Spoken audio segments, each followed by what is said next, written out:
یک زنی را مثلا ببین، یک دختر از 8م استاج پیچه به زمین پرتافته است، با طعنه که گفتنش که تو شوهر کردی یا که تو شوهر نکرده، بیکریت پرده بیکریت دور شد، دیگه تره هیچ کس نمیگیره.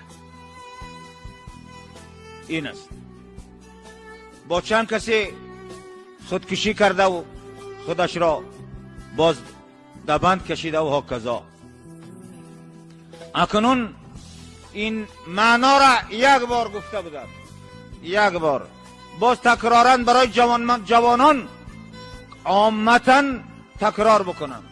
خداوند جل جلاله همه نسل انسان را خلق بکند، الله حکومت دارد، مخصوص حکومت دارد، مخصوص نشانه دارد که مردم میدانند که این حکومت خداوند است. مثلا دختران و زنان دختر را خلق بکند خداوند و اونا را در میان دو پای آنها یک پیچت بلند که او پرده دختری خدا خلق میکند.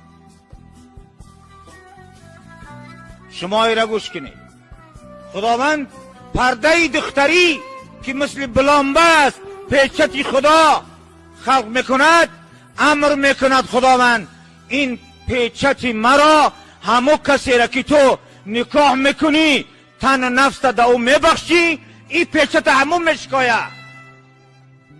میفهمی تاجیکی را یا نفهمی ازبکشا قلب چند تزن؟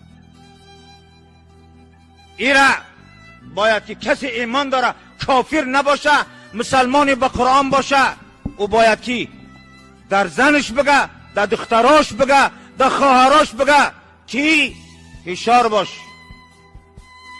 آن مهر پیچتی که بکارت دختری تره همون بچه که بسم الله الرحمن الرحیم میگه دومنی تره میقپه، همون باید که این پیچته ہوی کنه.